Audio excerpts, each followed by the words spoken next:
So, when I had the idea for this video, I had this idea under the assumption that I would actually have romance books to talk about. But as I was making the list or like grabbing books from my shelf to talk about in this video, I realized there were really not that many, which is kind of like ironic because the whole point of this video is that I usually do not like romance books, and this is about the romance books that I do like.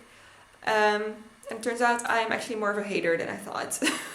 As I was editing this video, I realized I never actually say why I call myself a romance hater. And I don't actually hate romance. I love romance. I like all the movies I watch are usually rom-coms, and I really often crave like a feel-good romance book. But it's just very hard for me to find a book that hits the spot. Like most of the romance books that are very popular today, I don't like them. I don't connect to them. And I did make a list of what I am looking for when it comes to a romance that I do enjoy, so I will share that after this. But yeah, I just wanted to explain a little bit why I call myself a romance hater. I'm not a romance hater, I'm just a romance book hater when it comes to the books that are pushed very heavily today. Yeah, I think that's a good explanation. So I wanted to make this video before, but I decided I had to speed read a few romance books that have been recommended to me in the past to hopefully add a few more favorites to my list. And I read one whole book that I did add to my favorites and two halves of a book that clearly were not added to my favorites because I could not even finish them. So I thought, let's go through what makes a feel-good romance actually good for me and what things do I find like annoying. So I made a little list in my phone just so that I will not forget anything. The first one is that I need emotionally complex characters that go through character growth.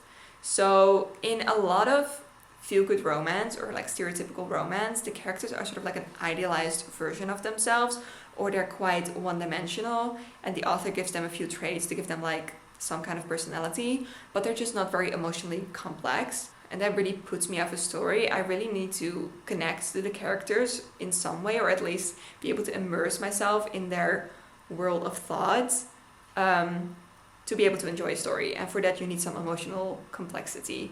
And also, I do not think it's realistic when a romance story focuses only on the romance in that character's life. Like, there is so much more going on in a character's life than just their romantic storylines.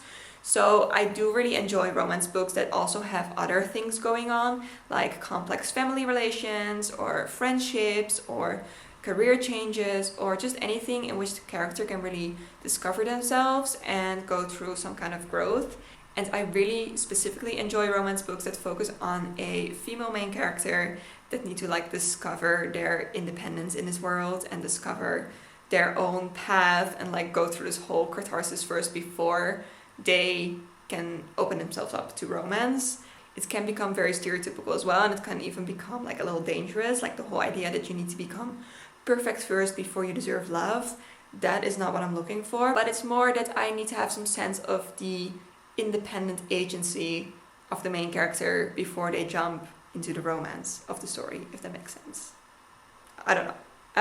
The next one, okay, sue me, but I do expect a certain level of writing in any book, also when it comes to romance books. And just a pet peeve of mine is that a lot of romance books that are very popular right now, the writing is just not very good. It is just very one-dimensional, it is very gimmicky, it relies too heavily on tropes, but not actually going in the story and asking why these tropes are there. And if the romance doesn't expand beyond the like, oh my god, he's so hot, oh my god, she's so beautiful, I feel so connected to this person, if those are the words they're using, like, I'm not gonna feel this romance. Like, make me feel why these characters are like having a romance between them. Make me feel why they are attracted to each other or why there's some sort of connection there. If you cannot make me feel that in your writing, then like the romance doesn't work for me. So there needs to be a certain level of writing in which you can take the reader along in the whole inner world of the characters in order for a romance to work, in my opinion. If it's very like on the surface, I don't know, I guess it can be entertaining, but it ultimately leaves you very unsatisfied, in my opinion. The next one is going to be very controversial and very personal to me, but I want my romance to have no or minimal sex scenes. And it's not because I'm a prude, like I actually wrote erotic fiction for one of my previous jobs. Don't even ask and don't Google it. But I don't think sex scenes in romance books are romantic most of the time. 95% of the time it feels like they are put in there as like a checklist thing to tick off, like this is a crowd pleaser, let's just put one sex scene in. But it doesn't add anything to the story, to the bonds between the characters, and often it just feels so out of place, it just feels ridiculous. Like sometimes I just feel awkward and it makes me laugh the way the sex scenes are sort of like pushed in there. Well, it makes no sense for the story at all. So often it just really takes me out of the story and it just makes me love the whole bond between the characters way less. Especially when the writing is already not that good and like the author has a really hard time creating an atmosphere, doing some world building, taking you along in the surroundings. Like tell me why you are so bad at putting us in the time and place of the story, like where the story is happening. Tell me why you cannot describe the surroundings in any detail, but somehow when a sex scene comes along, you can describe someone's penis like to the very last pubic hair. Like that is just a level of detail I do not need, and it's a level of detail that doesn't add anything to the story, in my opinion. Like, of course, if you read romance books with the specific goal to have like some raunchy scenes and like, you know, be entertained by that, that is completely your right, but that is not why I want to read romance books. Like, I don't read romance books to be all hot and bothered. If I wanted that, I would just look up some erotic stories on the internet. I read romance books to be like, you know, like giggling and kicking my feet and just waiting for that connection to happen. Not for sex. And sex can play a part on that if it's done well, but often it's just not. And that's my opinion. The next one is that I love banter and witty dialogue because that is how I flirt. So for me, things are really, you know, getting it on when the banter is coming in. Like I love some good snappy dialogue.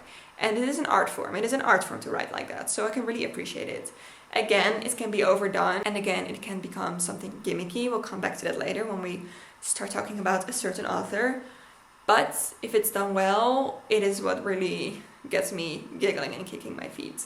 Lastly, I love a slow burn. Although I do believe that romance can grow very quickly between two people in real life, I don't want it to happen in a book. I want it to be dragged out until the very end. Like I'm here for the romance, so make me feel the romance. And for me, the romance is like before the big things happen, like the sort of tension. I want the tension, I want the wait, I want to work for it. And for me, it's totally fine if the book ends like right at the moment when the characters get together. Like I don't need all the like fluffy, gooey stuff afterwards. Like we all know how annoying couples can be when they just get together. It's amazing if you're in it, but if you're on the outside, not so great. So I don't want all that stuff. I want the stuff before. So drag it out as long as possible. Okay, now that you have some sense of what I like when it comes to romance, let's get into the actual recommendations and let's start with the category that this whole video was supposed to be about, which is the actual happy, feel-good romance. The fast-paced, easy reads that you can just sometimes crave. Like I crave them when I've read a lot of heavy literary fiction or non-fiction. Sometimes you just want something light, something easy, something you can just pick up and put down a lot because, you know, the story is not that complex, so you don't really need to remember anything. Sometimes you just crave that. It's like craving fast food. Like sometimes you know exactly what you want and you know what will deliver. And that's perfect. So let's get into those books. Let's start with the book that actually gave me the idea for this video, because while I was reading this, I was like, this is what I like. This is exactly what I'm looking for when I'm looking for a feel-good read that I just want to be entertained by.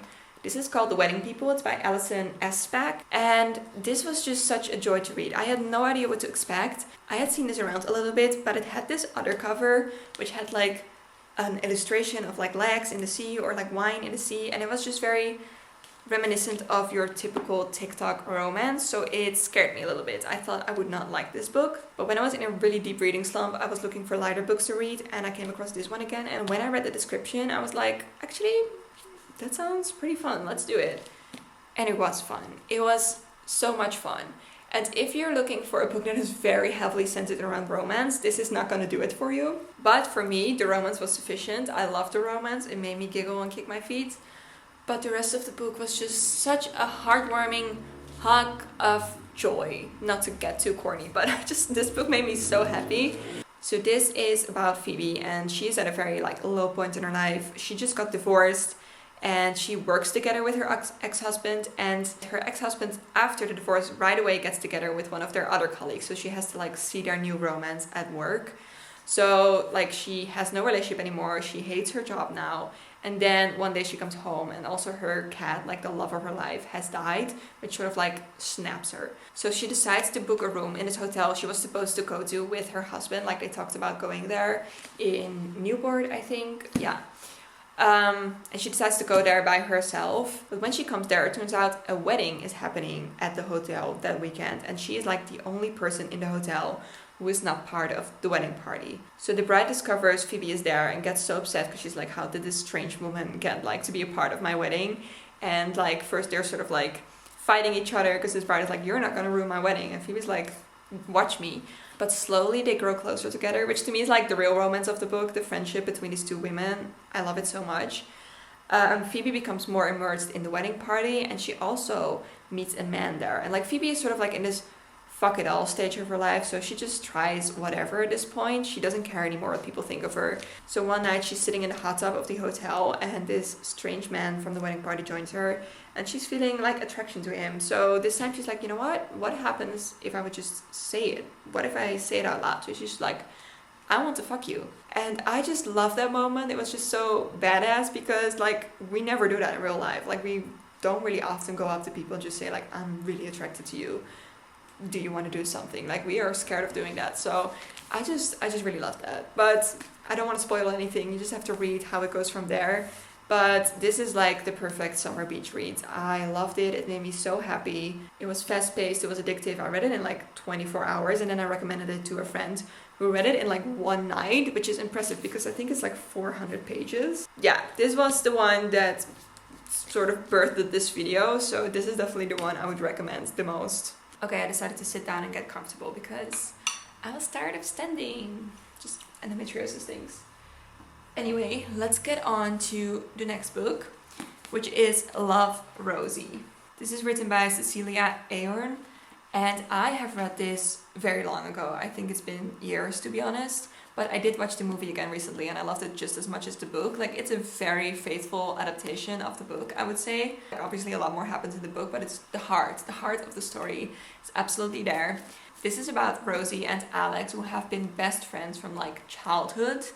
Never, like, romantically, they've just been really best friends. But then, like, one awkward moment happens between them on Rosie's 18th birthday, where they almost got together but not quite, and then just some stuff happens, and it's like this huge missed opportunity for them, because after that their life just starts to diverge in different directions, and it just keeps pulling them apart, even though it's so obvious that they're supposed to be together. And this is like the master of the right person, wrong time. Like, they just keep missing each other. Every time one is available, the other one is taken, or there's something going on. And it's the most frustrating romance book in existence, for sure.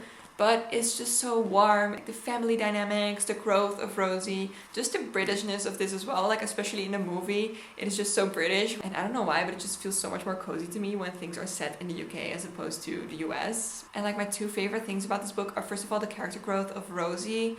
She's just really growing from like this sort of lost young girl into a woman who's really making a place for herself in the world. She's like really fighting to find her place and like walk her path, and it was just so beautifully done. And the other thing is the friendship between Rosie and Alex, because even though they keep missing each other romantically, the friendship is so beautiful. Like, even if they haven't talked for months or years, they are always like their number ones. Like, you know, they were the ones who were there from the beginning, and you feel that love between them so strongly. Like, they would drop everything immediately for each other, and it is not because they're in love with each other, that's because their friendship is so strong and beautiful. Like, it's my favorite part of this book. Like, I'm not usually a fan of the friends to lovers trope, if we have to talk in tropes, but if there's one book that does it geniusly, it's this one. I love it. I want to reread it, actually. Now it's time to get into what I think is one of the most popular, successful romance authors of today. And I'm not talking about Colleen Hoover. I'm talking about Emily Henry. And I feel like there's a lot of discourse around Emily Henry as well. People either love her books or they hate them, or it's like either very hit or miss per book, which is kind of the same for me. But I'm not sure if it's due to the difference of the books, which like obviously plays a role, but also maybe just depending on my mood. Like sometimes I'm more forgiving of books than other times. Like sometimes I can forgive like lazy writing more than other times, for instance. So like some of her books I really liked and some of them I really didn't like. So let's rank the books I read by her, which are 5 of the 6 that are out. I think she has more books, but like 5 of the 6 that are like the most popular and well known, and they're like released in these colorful editions. So I read People We Meet on Vacation, Book Lovers, Beach Reads, Happy Place, and Funny Story. Those are the ones I read. So the first book I read by her is still my favorite, which is Beach Reads. I don't know if this is my favorite because it's like the first book I read by her, so this format that she writes in was still special, and after that it just became sort of tired, or because it's actually my favorite one. But yeah, I love this. This is a sort of enemies to lovers story between 2 writers, Augustus and January. They both have writer's block and they both go to their beach houses on the beach to, you know, try to get this book out, and they end up as neighbors, and they already know each other from like either high school, I think, or university, I'm not sure. And they don't like each other, and now they're stuck on this beach together while they both sort of go through the same thing. And eventually this turns into them helping each other write each other's stories. And yeah, this was the first book I read by Emily Henry, like I said, and the first time I came into touch with her gift for witty banter, like witty dialogue. She's really good at that, and that's just what I really enjoyed about this book. But I have to say, in all of her other books, she kind of repeats this trick of having this witty, bantery dialogue, and that's like the way all of the characters sort of flirt together. And after a while it gets a little bit tired, so I feel like this is a trick she just uses over and over and over again. And it kind of makes sense because she pops out like 1 book a year, or maybe even more than 1 a year, I don't know, but I keep seeing new releases from her. So if you want to write at that pace, the books are gonna melt into each other a little bit. I feel like it's like almost impossible to not have that. She just found a formula of romance that really works, that people really love, and she just keeps reusing that. And like, good for her, you know, but I do notice that the first time was like the most enjoyable for me because it was the first time I read something like that, and all the other books were sort of like copies, and they were like still fun, they were still enjoyable, but they didn't hit the same as the first one. So yeah, I have Beach Read at number 1, and then I do think I have Funny Story at number 2, but maybe that's because I read it the most recently, so I still remember it the best. But that was a very unique concept, I would say. I don't remember the main characters' names, it's so bad. But they were both in relationships, and then their partners broke up with them and got together. They were like childhood lovers, and they got back together again. So the exes were sort of left behind, and the girl has to move out of her partner's house, so she's homeless. And the other ex just says like, oh, just move in with me. So they become roommates. They're both heartbroken. They're both left by essentially the same people, like the same couple. So they have this thing to bond over, you know. But the guy is a little bit more open to the world. The girl's just like, you know what, I'm gonna leave this town, I'm gonna move back home and fuck this shit. And the guy's like, no, you need to start enjoying life again, and you need to start falling in love with the city while you're single. So he starts showing her, like as a friend, how fun the city can be. And yeah, they become friends, but obviously something more happens as well. And yeah, there were just a lot of elements to this book I enjoyed. The banter was very fun again. I actually laughed out loud a few times, which is quite rare. And I really like the fact that the girl was a librarian. As you can see, I remember every detail about this book except for their names. But yeah, the girl was a librarian, and she had like this understated job of like reading to the kids, and her job was like a very integral part of the story. I felt it was very realistic how big of a part the job was of her life, if that makes sense. So yeah, it was really fun. Like I wanted a fluffy, easy romance books, and that one exactly hit the spot. That's all I have to say about that. Then on the 3rd place, I would place Book Lovers, which also has an enemies to lovers trope. And I feel like in this one, you could really feel that first she thought of the trope and then she wrote the story. I feel like it didn't really come across.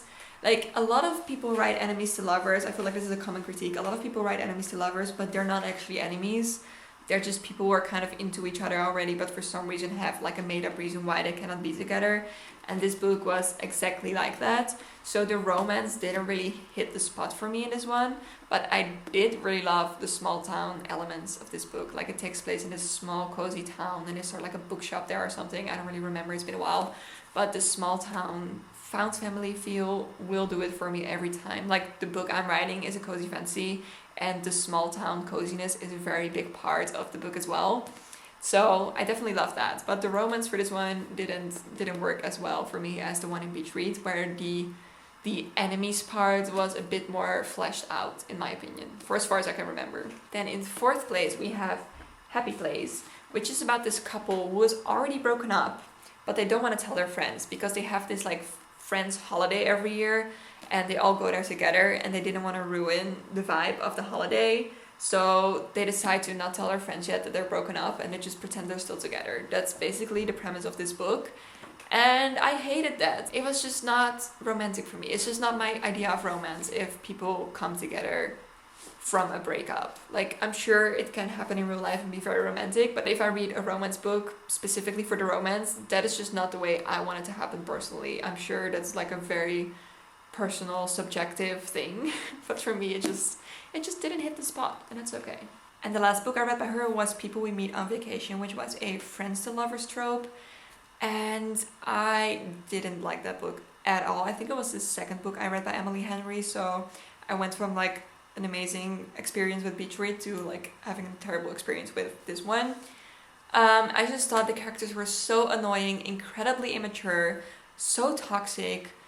They should definitely not have gotten together in any way, and they are probably broken up by now if they were like a real couple. So I did not enjoy that one bit. Like, there was no romance for me in there, but it was also not an enjoyable book. Whereas like Happy Place, I feel like aside from the romance, this was still quite a fun read. If you're just looking for an easy beach read, I think this is still like fun to read if you don't mind the romance so much. But People We Meet on Vacation, there was nothing there for me. So that is my little ranking on Emily Henry's books.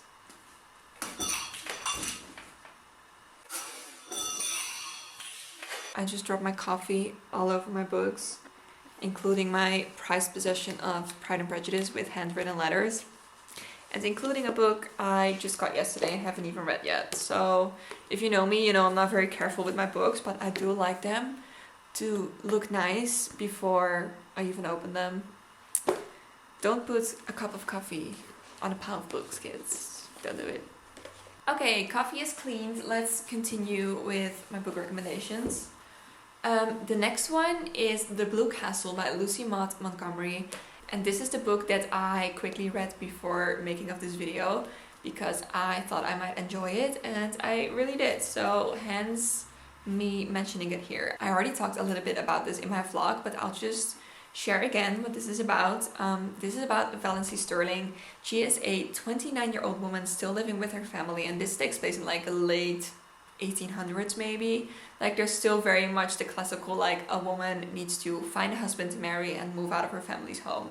And Valancy has failed to do so. She's 29, she still lives with her family. She's not considered very beautiful or desirable, and she's like heading towards spinsterhood basically. So her family obviously is not a big fan of her. Her family is awful in general. They treat her awful. They're super strict. They care so much about like society, what society thinks, and they're very stuck in their rules and viewpoints of the world. So Valancy is not having a good time. She's very much a dreamer. She's very sensitive. She's very much of a dreamer. And like life with this family has made her very negative. Like the first few chapters of this book are so negative, but it kind of like starts making sense later. But to escape this negativity that Valancy is stuck in, she dreams of the Blue Castle. This is like her dream world where she is the star of the show. She lives in the Blue Castle. She has multiple suitors. She goes on like adventures, and that is like the dream place in her head that she escapes to. But then one day, Valancy gets some life-altering news. Like, this completely changes the trajectory of her life. And this makes her think, she's like, do I want to live my life this way, like the way I've been living it? And she's like, no. So she decides to break out. She decides to break free from her family. She starts speaking her mind. She starts saying everything she thinks, which leads to some like hilarious commentary on the way they act in like society, which was just, it was just very fun. I was just rooting for Valancy so much. It was great fun. It's almost a little bit like a Cinderella story, but without the fairy godmother and the prince coming to save the girl. Valancy gets out all on her own. And of course, there's also some romance in this book because it's in the romance book video. But again, it's very understated. It's not heavily romantic. There's no big moments or declarations. It's actually like one of the sweetest romances maybe I've ever read, and also like a very unconventional one. And it just fulfilled me with so much happiness, especially towards the end. It's really sweet. It was a very sweet book, and also just very fun, because it's like, it reads like a classic, but then it sort of like takes a completely different like swerve. I feel like it's much more bold than most classics, with the girl like sort of speaking up and like moving away from the rules of society and finding her own path. I loved it, so I would definitely highly recommend this. If you're looking for an all-encompassing steamy romance, this is not the book, but otherwise this is really fun. So I don't know how it is for you guys, but I love a good fantasy romance hybrid, and with that I do not mean romantasy, because that genre scares me a little bit most of the time, but I mean cozy fantasy, like rom-com hybrid, like think Practical Magic. And one of my favorites in that genre is The Very Secret Society of Irregular Witches by Sangu Mandana. This follows Mika, and she is a witch in like our normal modern world, but obviously she has to keep magic a secret. And she is part of this society of witches that sort of tell each other to not form close bonds with people or other witches, because it is dangerous for a witch to do so.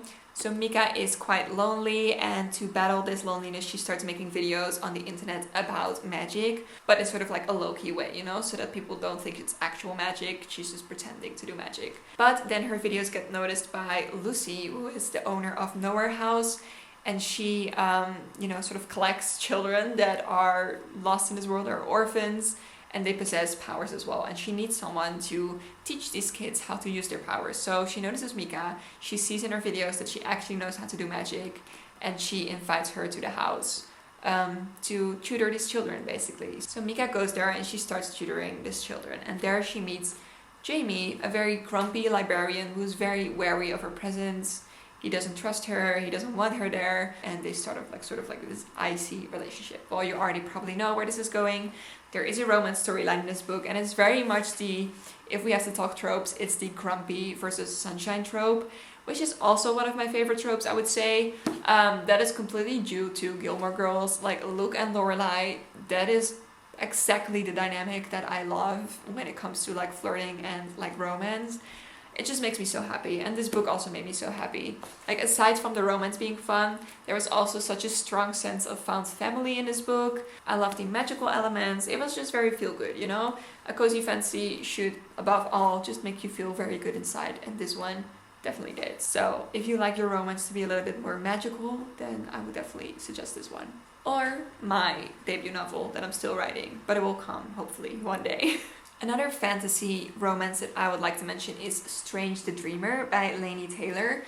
And I feel like this is not often recommended as specifically a romance fantasy, but for me it definitely is, because the romance is definitely at the center of the story, and the romance is what sort of causes all the other things to happen in this book. And like, a lot happens outside of the romance, but the romance is the cause and center of it all. So I would definitely classify this as a romantasy, even though it's not your typical romantasy that you might think of now, that they talk about a lot on TikTok. But this was so freaking gorgeous.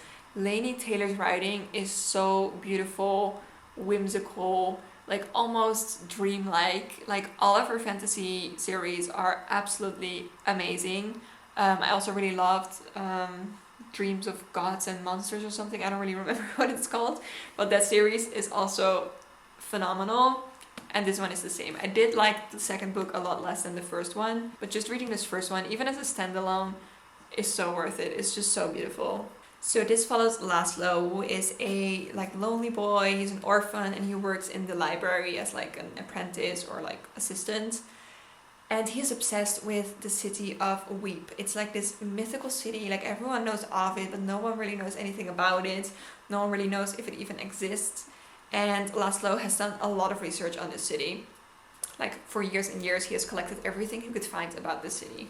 And then one day, a group of warriors arrive to the city, and they say they are from Weep, and they are looking for people who can help them solve a problem that they have in Weep. And Laszlo gets chosen as one of the people to come because of his extensive knowledge of Weep and all the research he has done.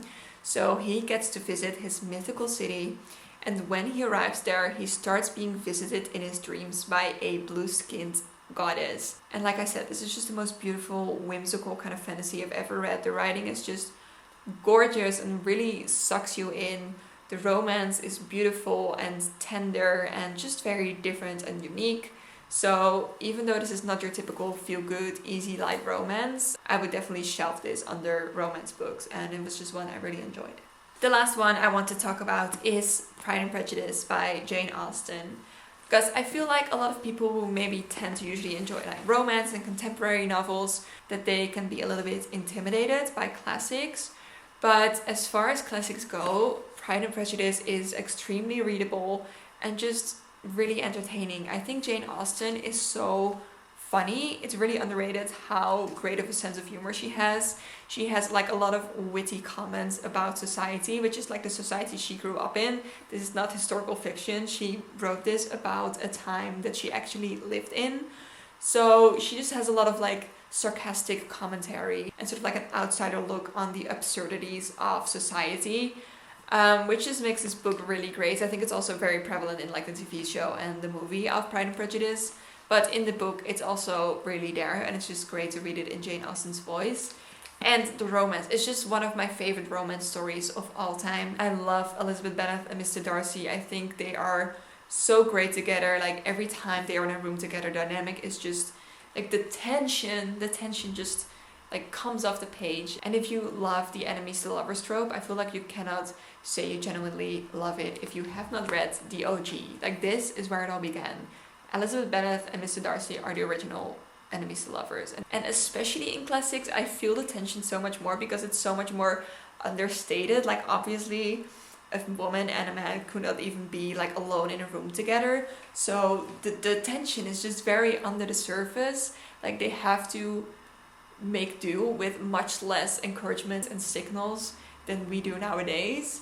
And it just makes it so great. Like this is what really gets me giggling and kicking my feet. Like a nice old-fashioned romance, or even seeing someone's ankle would send you into a coma. That is what I want.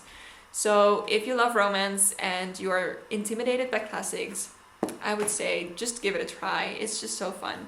And especially in this copy, which I now ruined with coffee, there's an extra element to the reading because every letter that they sent in Pride and Prejudice, and there are many, this copy has them written out in like actual handwriting. Let me show you. Oh, I just lost the page. Okay, that's great. But they have all the letters in there, and you can like fold them open. And you can like fold them open in like the old-fashioned way. I don't want to open it now because I'm scared I cannot get it back the same way. But like the actual letters of the stories are in there, which I think is so fun, and it adds such a nice element to the story because it just makes you feel even more like you're in that time yourself, which is, that's so cool. I love that. Now I have to find back where I got this from. Okay, so those were all the romance books I can say I genuinely enjoyed. I realize the list is quite short, so I feel this video is kind of like stupid.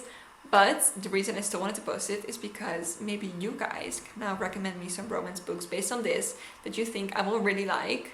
And maybe I can read them, and then I can make a part 2 of this video in which I discuss all the romance books that you guys recommended to me. And then maybe I'll have some new romance favorites because I love reading romance. Like sometimes I'm so in the mood for it, but it's just so hard to find a book that like hits the right spot for me. I don't know what it is. So if you guys have any recommendations based on this list, please let me know and I will give them a try, and maybe there will be a part 2 with more romance books that I enjoyed. So thank you so much for watching, and I hope to see you in the next video. Bye!